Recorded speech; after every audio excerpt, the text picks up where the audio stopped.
Dear students, eigen values and eigen vectors के series में आज हमारा क्वेश्चन नंबर 2 है और इस क्वेश्चन में आप लोगों के सामने ये जो मैट्रिक्स गिवन है, इस मैट्रिक्स की आपने eigen values and eigen vectors find out करने हैं। सो प्रीवियस क्वेश्चन जब मैं आप लोगों को करवा रही थी उसमें मैंने आपको बताया था कि जब भी आपको आइगन वैल्यूज़ और आइगन वेक्टर्स निकालने होते हैं, आपके पास बेसिकली दो पार्ट्स होते हैं। पार्ट 1 में आप लोग आइगन वैल्यूज़ निकालते हैं और फिर पार्ट 2 में आप उन आइगन वैल्यूज़ से आइगन वेक्टर्स को फाइंड आउट करते हैं। तो सबसे पहला हमारा टास्क क्या है, हमें आइगन वैल्यूज़ फाइंड आउट करनी है। तो उसके लिए जो हमारा स्टेप नंबर 1 होगा, क्वेश्चन को हम स्टार्ट करते हैं। स्टेप नंबर 1 में हमें क्या करना होता है, आइगन वैल्यूज़ निकालने के लिए हमारे पास एक फॉर्मूला होता है जो कि होता है a minus lambda I into X is equals to 0। अब इस फॉर्मूले को अगर मैं मैट्रिक्स की फॉर्म में लिखूं तो यहाँ पर हमारे पास जो a है वो गिवन है, ये वाला मैट्रिक्स, जिसको मैं लिख लूँगी -2 2 -3, फिर है 2 1 -6 और उसके बाद फिर -1 -2 0। ब्रैकेट क्लोज हो जाएगा। माइनस लेमडा हमारे पास कांस्टेंट होता है, उसको मैंने एज इट इज लिखा। आई जो है वो आइडेंटिटी मैट्रिक्स होता है, तो मैं 3/3 का आइडेंटिटी मैट्रिक्स लूंगी। क्यों? क्योंकि मुझे जो ए गिवन है वो भी 3/3 का गिवन है। तो 3/3 का आइडेंटिटी मैट्रिक्स होता है 1 0 0 0 1 0 एंड देन 0 0 1। ठीक है, उसके बाद ये जो आपके पास x होता है ये बेसिकली क्या होता है, अननोन होता है, जिसको आप लिख सकते हो x1 x2 x3 equals to 0। सही, तो ये हमारा फर्स्ट स्टेप कंप्लीट हो चुका है। हमने फॉर्मूला लिखा, फॉर्मूले को हमने जो है वो दोबारा से मैट्रिक्स की फॉर्म में लिख दिया। उसके बाद जो हमारा स्टेप नंबर 2 है, जो कि हमारा सेकेंड स्टेप है, उसके अंदर हम क्या करते हैं, हम लेते हैं a minus lambda I equals to 0। अब यहाँ से आपने क्या करना है, आपने a माइनस लेमडा आई निकालना है। तो देखें, a तो हमारे पास मैट्रिक्स है, उसको आप एज इट इज लिख दें, जो कि है -2 2 -3, फिर है 2 1 -6 और उसके बाद फिर -1 -2 0। नेक्स्ट स्टेप में आप क्या करें कि minus as it is lambda को आई से मल्टीप्लाई कर दें, यानी ये लेमडा इस आई वाले मैट्रिक्स से मल्टीप्लाई होगा। तो आप देखें, जहाँ जहाँ पर 0 है वहाँ पर कोई फर्क नहीं पड़ेगा और जहाँ जहाँ पर 1 है वहाँ पर लेमडा आ जाएगा मल्टीप्लाई होकर। ठीक है, तो ये हो जाएगा लेमडा 0 0 0 लेमडा 0 और ये हो जाएगा 0 0 लेमडा। ठीक है, इसको आप इक्वल्स टू 0 करेंगे। अब आपने नेक्स्ट स्टेप में क्या करना है, आपने इन दोनों मैट्रिक्सेस को सब्ट्रैक्ट कर देना है। तो जब मैं सब्ट्रैक्ट करूंगी तो आप देखें, ये -2 माइनस लेमडा बन जाएगा, -2 माइनस लेमडा बन जाएगा। और क्योंकि ये दोनों 0 0 हैं तो इन दोनों पे कोई फर्क नहीं पड़ेगा, ये एज इट इज आ जाएंगे 2 -3। सिमिलरली यहाँ पर 2 एज इट इज आ जाएगा क्योंकि इसके साथ 0 सब्ट्रैक्ट हो रहा है और ये हो जाएगा 1 माइनस लेमडा। तो हम यहाँ पे लिखेंगे 1 माइनस लेमडा और -6 एज इट इज आ जाएगा। सिमिलरली -1 -2 और यहाँ पर 0 minus lambda will become minus lambda. सही है, इक्वल्स टू 0। तो हमने सेकेंड स्टेप में क्या किया, हमने a माइनस लेमडा आई निकाला, उसके बाद इन दोनों मैट्रिसेस को हमने सब्ट्रैक्ट कर दिया। तो ये हमारा स्टेप नंबर 2 कंप्लीट हो गया। अब स्टेप नंबर 3 है। स्टेप नंबर 3 में आपने क्या करना है, स्टेप नंबर 3 में आपने एक फॉर्मूला याद रखना था जो कि मैंने आप लोगों को प्रीवियस क्वेश्चन में बताया था। फॉर्मूला हमारे पास क्या था, फॉर्मूला हमारे पास था लैम्डा क्यूब, उसके बाद फिर हमारे पास होता था minus sum of diagonal elements. ठीक है, टू लैम्डा स्क्वायर, फिर आता था plus sum of diagonal minus, उसके बाद फिर आता था लैम्डा, उसके बाद फिर minus determinant of a equals to 0। ये हमारे पास फॉर्मूला था जो कि हमें याद रखना था। अब इस फॉर्मूले में अगर मैं बात करूं तो सबसे पहले आप क्या करो, आप डिटर्मिनेंट ऑफ a निकाल लो। तो a मैट्रिक्स आपको गिवन है, इसका डिटर्मिनेंट आप लोग निकालें। तो यहाँ पर हम लिख लेते हैं मैट्रिक्स a जो कि हमें गिवन है। अब उसका अगर मैं यहाँ पर मैट्रिक्स दोबारा से लिख लेती हूँ ताकि आप लोगों को कन्फ्यूजन ना हो। तो मैट्रिक्स लिखने के बाद हम इसका डिटर्मिनेंट फाइंड आउट कर लेंगे। ठीक है, सो यहाँ पर मैंने अपना मैट्रिक्स लिख दिया है। अब आपको पता है बहुत अच्छे से कि हम 3/3 मैट्रिक्स के डिटर्मिनेंट को किस तरह से फाइंड आउट करते हैं। तो हमारे पास सबसे पहले हो जाएगा -2, उसके बाद ये -2 जिस रो और जिस कॉलम में उसको डिलीट करके जो बाकी बचा है। तो अगर मैं इसको डिलीट करूँ तो आप देखिए मेरे पास ये रो और ये वाली ये कॉलम और ये रो खत्म हो जाएगा। क्या क्या बच गया मेरे पास, -1 -6 -2 0। तो इसको हम यहाँ पर लिख लेंगे, 1 -6 -2 0 ये बचा है। उसके बाद फिर हमारे पास क्या होता है, उसके बाद हमारे पास होता है माइनस सेकेंड एलिमेंट जो कि हमारा 2। तो ये हमने 2 लिखा। अब ये 2 जिस रो और कॉलम में है उसको डिलीट करके बाकी का पूरा हम लिख लेंगे। तो ये हमने रो छुपा ली, इसके बाद हमने कॉलम छुपाया। आप देखिए क्या बचा, 2 -1 -6 0। तो यहाँ पर हम लिख लेंगे 2 -1 -6 0। उसके बाद फिर यहाँ पर आता है प्लस, और उसके बाद फिर थर्ड एलिमेंट जो कि हमारा -3, और उस -3 अब जिस रो और जिस कॉलम में है उसको ख़त्म करके बाकी का सब। तो ये मैंने छुपा लिया, ठीक है। मेरे पास क्या क्या बच गया, ये देखिए मेरे पास बचा 2 1 -1 -2। तो वो मैं लिख लेती हूँ 2 1 -1 -2। अब आगे के स्टेप्स तो बहुत ही ज़्यादा सिंपल है, आपको खुद भी आता होगा। -2 एज इट इज़ आएगा। यहाँ पर आपने 1 को 0 से मल्टीप्लाई करना है, तो 1 0 ज़ा 0, और उसके बाद फिर -6 × 2 = 12, ठीक है। उसके बाद फिर -2, आपके पास ये 2 0 ज़ा 0, फिर -6 1 ज़ा 6। उसके बाद फिर प्लस माइनस -3। अब यहाँ पे देखिए 2 2 ज़ा 4, इस नेगेटिव की वजह से -4 हो जाएगा, और फिर माइनस, और ये वाला माइनस विल बिकम प्लस, और 1 × 1 = 1, ठीक है। तो अब यहाँ पर आपने सिंपली क्या करना है, आपने अब सिंपल मैथमेटिक्स लगानी है, यानी कि -2 -12, उसके बाद फिर ये -2 और 0 -6 विल बिकम -6, और उसके बाद -3 -4 + 1 विल बिकम -3। इस पूरे को जब आप मल्टीप्लाई करोगे ना अपने कैलकुलेटर के अंदर, तो आपके पास आंसर आएगा 45। यानी कि जो मेरे पास मॉड ऑफ ए आया है, ये जिसको आप डिटर्मिनेंट कहते हैं, वो क्या आया है, 45 आया है। तो यहाँ से हमने ये तो निकाल लिया। अब जो नेक्स्ट स्टेप होता है वो आप सम ऑफ डायगोनल एलिमेंट्स निकाल लें, क्योंकि वो बहुत ही आसान होता है। तो सबसे पहले तो आप देखें डायगोनल एलिमेंट्स आपके पास हैं क्या क्या। आपके पास डायगोनल एलिमेंट्स हैं ये 3 डायगोनल एलिमेंट्स वेरीफाई हो गए। अब इनका सम कर लें, तो -2 + 1 + 0 विल बिकम आपके पास -1, ठीक है। तो आपके पास जो सम ऑफ डायगोनल एलिमेंट्स आया है वो कितना आया है, वो आया है -1, सही है।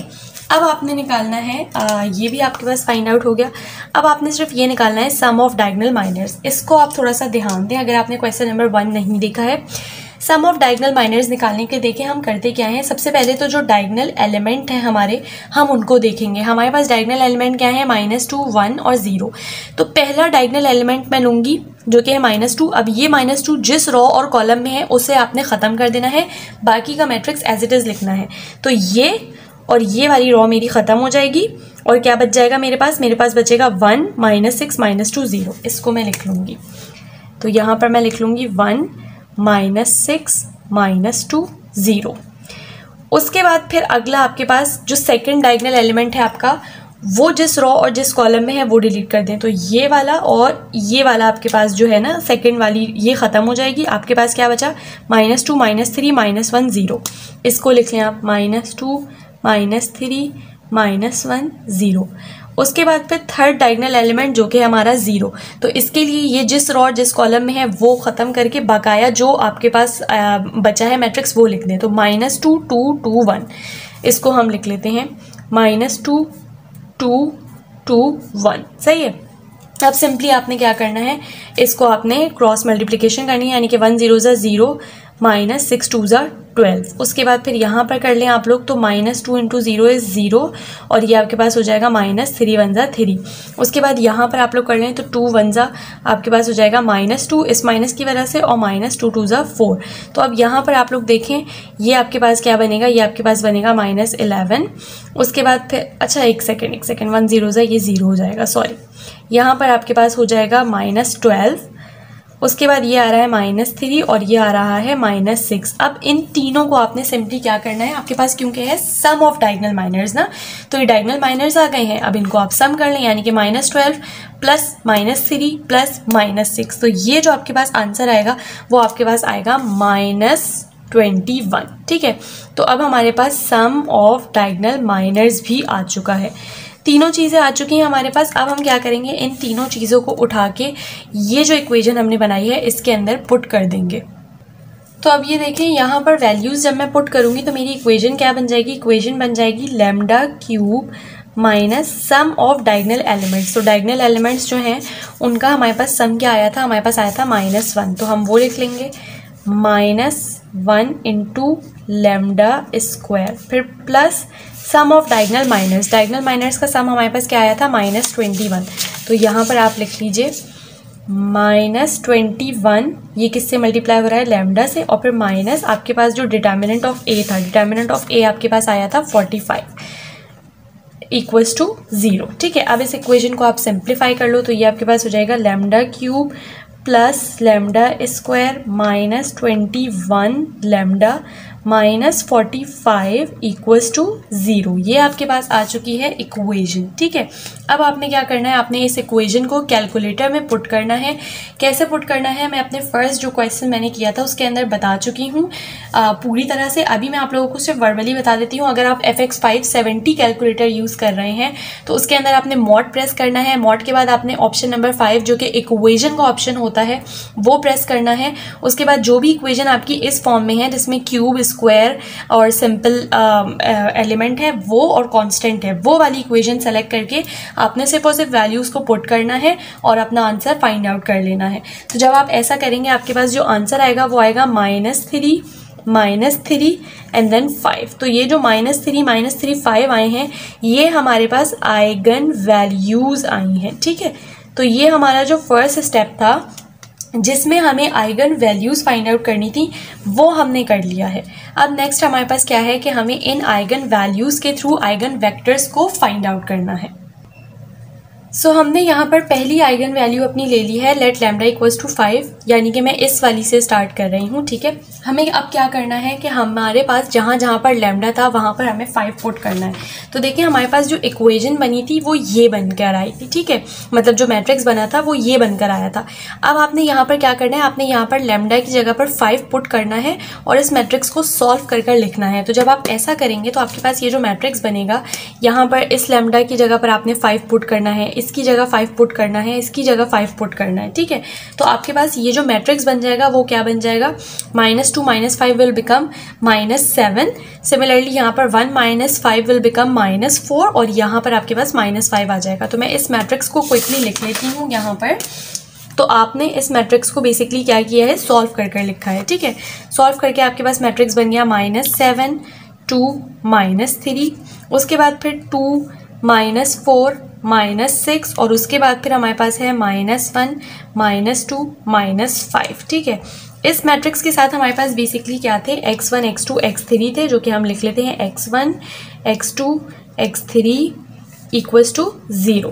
अब आपने क्या करना है, सिंपली रॉ और कॉलम्स को मल्टीप्लाई करवाते हुए इक्वेशंस बनानी है। तो इक्वेशंस आपके पास क्या बन जाएंगी, -7x1 + 2x2 -3x3 equals to 0। Second equation बनेगी 2x1 -4x2 -6x3 equals to 0 और जो थर्ड इक्वेशन बनेगी वो बनेगी -x1 -2x2 -5x3 equals to 0। अब हमें इन इक्वेशंस को सॉल्व करना है। तो इक्वेशंस को सॉल्व करने के लिए हम क्या यूज़ करने वाले हैं, यहाँ पर क्रैमर्स रूल को हम यूज़ करने वाले हैं। बट क्रैमर्स रूल को यूज़ करने के लिए आप लोगों को एक चीज़ याद होनी चाहिए जो मैंने आपको प्रीवियस क्वेश्चन में बताई थी कि आप लोगों को इक्वेशन को सेलेक्ट किस तरह से करना होता है। ठीक है, अब ये बात मैंने आपको क्यों रिमाइंड करवाई है, ये जब हम सेकंड आइगन वैल्यू जो कि हमारी -3 आई है वो सॉल्व करेंगे ना तो आपको सही से पता लगेगा। ठीक है, अभी हम क्या करेंगे, अभी हम इन दोनों इक्वेशंस को यूज़ करते हुए यानी इक्वेशन 1 और 2 को यूज़ करते हुए आइगन वैल्यूज़ अपनी फाइंड आउट कर लेंगे। तो बाय क्रैमर्स रूल हमारे पास क्या होता है, हमारे पास होता है x1 डिवाइडेड बाय, फिर आता है यहाँ पर इक्वल्स टू, फिर आता है -x2। ठीक है, -x2 आता है, फिर आता है इक्वल्स टू x3।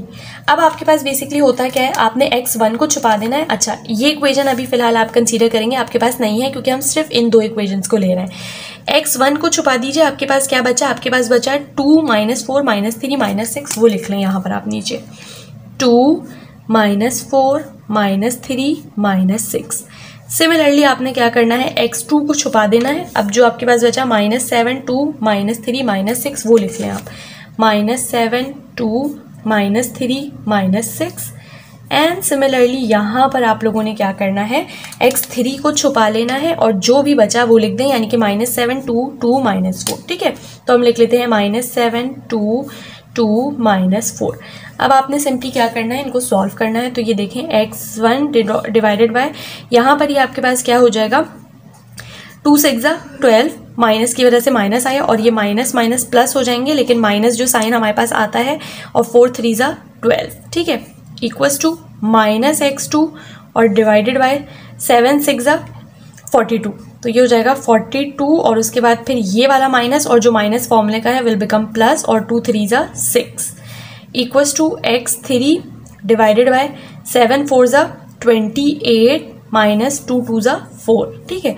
अब आपने इसको सिंपली सॉल्व कर लेना है, तो ये हो जाएगा x1 डिवाइडेड बाय 12 ये आपके पास क्या बन जाएगा 24 बन जाएगा, माइनस 24 बन जाएगा, ठीक है, equals to minus x2 upon ये आपके पास क्या बन जाएगा, ये आपके पास बन जाएगा 48 और इक्वल्स टू x3 अपॉन ये आपके पास क्या बन जाएगा 28 में से ये 4 जाएंगे तो ये हो जाएगा 24।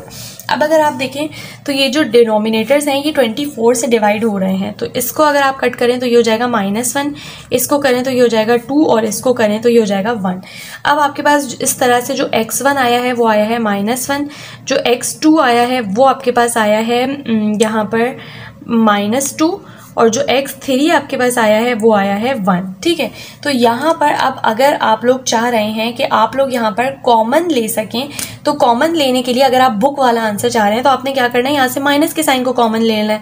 जब आप माइनस के साइन को कॉमन लेंगे तो x1 आपके पास आ जाएगा 1, x2 आपके पास आ जाएगा 2 और x3 जो है वो आपके पास आ जाएगा -1, ठीक है। सो बुक वाले आंसर के लिए आपने माइनस के साइन को कॉमन लेना है। अगर आप बुक से आंसर मैच नहीं करना चाहते तो आप यहाँ पर भी आंसर को ख़त्म कर सकते हैं। तो हमारे पास जो फर्स्ट आइगन वैल्यू थी लैम्डा इक्वल्स टू 5, उसके लिए जो आइगन वेक्टर्स आए हैं वो हमारे पास आए हैं 1 2 -1। नेक्स्ट मेरे पास जो ये वेक्टर बना है ये कैसे बना है, मैंने यहाँ पर सिंपली जो लैम्डा था ना इसकी जगह पर जो आइगन वैल्यू -3 है वो पुट कर सॉल्व किया है, ठीक है। तो यहाँ पर सॉल्व करके मेरे पास जो मैट्रिक्स है वो मैंने बना लिया। मैट्रिक्स बनाने के बाद इसके साथ मैंने मल्टीप्लाई करके इक्वेशंस बना ली, यानी कि कॉलम और रॉ को मल्टीप्लाई करके इक्वेशंस बना ली हैं। अब यहाँ पर जो मसला आएगा आपके पास वो क्या आएगा, जब आप इसके ऊपर क्रैमर्स रूल अप्लाई करेंगे ना, तो चाहे आप इक्वेशन 1 2 ले लें, चाहे आप 2 3 ले लें, चाहे आप 1 3 ले लें, आपके पास जब क्रैमर्स रूल अप्लाई करेंगे ना तो यहाँ पर ये जो चीज़ फॉर्म होगी उसमें जब आप मल्टीप्लिकेशन कर रहे होंगे ना तो 0 बन रहा होगा, यहाँ पर भी 0, यहाँ पर भी 0, यहाँ पर भी 0। मैंने रफ में मल्टीप्लाई किया था बट वो पेपर मुझसे कहीं गुम हो गया, वरना मैं आप लोगों को दिखा देती। तो आप लोग खुद से सॉल्व करके देख लीजिएगा। आप लोग चाहे कोई सी भी इक्वेशन ले लेना, इसके लिए आपके पास जो क्रैमर्स रूल में डिनोमिनेटर बन रहा होगा ना वो 0 बन रहा होगा। तो इन सच कंडीशन इसका मतलब होता है कि हम क्रैमर्स रूल को अप्लाई नहीं कर सकते।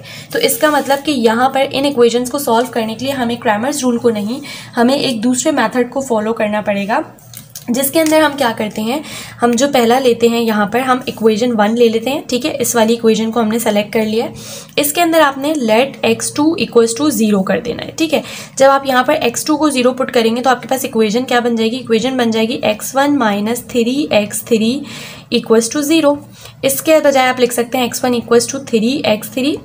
अब आपने क्या करना है, आपने इस इक्वेशन को 3 से डिवाइड करना है, तो आपके पास हो जाएगा x1 upon 3 equals to x3 3x3 upon 3, ठीक है। तो यहाँ पर देखें ये 3 इससे कैंसिल हो जाएगा तो आपके पास 1 बच गया। इसका मतलब जो आपके पास x1 है वो आ रहा है 3 और जो x3 है आपके पास वो आ रहा है 1 और x2 आपने क्या रखा था, आपने रखा था 0। तो आपके पास क्या वैल्यू आई है, x2 0 रखने पे 3 0 और 1, ठीक है, यानी कि 3 0 1। तो ये आपने करना है। उसके बाद सेकंड आपने क्या करना है, अभी आपने x2 को 0 रखा था, सेकंड में आपने जो है वो x3 को 0 रखना है। तो जब आप x3 को 0 रखेंगे तो आपके पास इक्वेशन क्या बन जाएगी, आपने लिखना है लेट x3 इक्वल्स टू 0। अब आपने क्या करना है, आपने यहाँ पर x3 को 0 कर दिया तो आपकी इक्वेशन बन गई x1 + 2x2 इक्वल्स टू 0। आप लिख सकते हैं x1 इक्वल्स टू -2x2। इस पूरी इक्वेशन को 2 से डिवाइड करा दें तो ये आपके पास इस तरह हो जाएगा। तो x1 जो है वो आपके पास क्या आया है 2, x2 आपके पास क्या आ जाएगा, ये 2 से कैंसिल आउट हो जाएगा और -1 बच जाएगा और x3 को आपने क्या पुट किया है, 0 पुट किया है। तो यहाँ पर इस तरह से आपने क्या करना है, आइगन वैल्यूज़ को फाइंड आउट कर लेना है, ठीक है, सॉरी आइगन वेक्टर्स को फाइंड आउट कर लेना है। बेसिकली मैं एक दफ़ा दोबारा से रिपीट कर दूं, जब आप लोग eigen value lambda equals to 3 लेंगे, उसमें आपके पास मसला क्या आएगा, जब आप क्रैमर्स रूल अप्लाई कर रहे होंगे तो क्रैमर्स रूल में यहाँ पर जब आप मल्टीप्लिकेशन करेंगे ना तो 0 0 आ रहा होगा, जिसका मतलब आप लोग क्रैमर्स रूल अप्लाई नहीं कर सकते। जब आप क्रैमर्स रूल अप्लाई नहीं कर सकते तो फिर आपने क्या करना होगा, आपने कोई भी एक इक्वेशन लेनी होगी, जैसे कि मैंने इक्वेशन 1 ली, उसमें मैंने पहले x2 को 0 पुट किया, उसके बाद फिर मैंने क्या किया, x3 को 0 पुट किया और अपने आइगन वेक्टर्स जो हैं वो फाइंड आउट कर लिए। So dear students, I hope कि ये क्वेश्चन आप लोगों को समझ में आ गया होगा। कोई भी कंफ्यूजन है आप लोग मुझसे कमेंट सेक्शन में पूछ सकते हैं। चैनल को लाजमी सब्सक्राइब करें अगर वीडियो आप लोगों को पसंद आई है। इसके अलावा आप लोग अपने फ्रेंड्स के साथ भी वीडियो को शेयर करें ताकि उनकी भी हेल्प हो सके।